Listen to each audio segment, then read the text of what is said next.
Hey there, crypto enthusiasts. Welcome to this quick and easy guide on how to send Stellar from XMO to your Tangem wallet in 2025. If you're looking to secure your Stellar holdings or just move them off an exchange for better control, you're in the right place.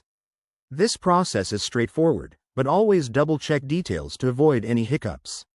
Let's dive in. First things first, make sure you have your XMO account set up and verified. Log in to your XMO dashboard. That's where all the action happens. Once you're in, navigate to the Wallets section and find your Stellar XLM balance. It's usually listed under your Asset Overview. Next, open your Tangem Wallet app on your phone or device. If you haven't already, generate a receiving address for Stellar. This is crucial. Copy that address carefully, as it's a long string of letters and numbers. Pro tip: double-check for any typos, because one wrong character could send your funds into the void. Now, head back to XMO. In your Stellar wallet page, look for the Withdraw or Send button and click it.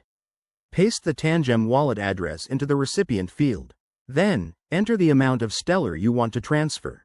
Remember, exchanges like XMO might charge a small fee, so factor that in to ensure you're sending the right amount. Before you hit Confirm, review everything: the address, the amount, and any network fees. Once you're sure, go ahead and authorize the transaction. You'll probably need to enter a 2FA code for security. That's a good thing. After initiating the transfer, keep an eye on your Tangem wallet. Stellar transactions are usually fast, often confirming in under a minute on the Stellar network. Once it shows up, congratulations, you've successfully moved your Stellar to a safer spot.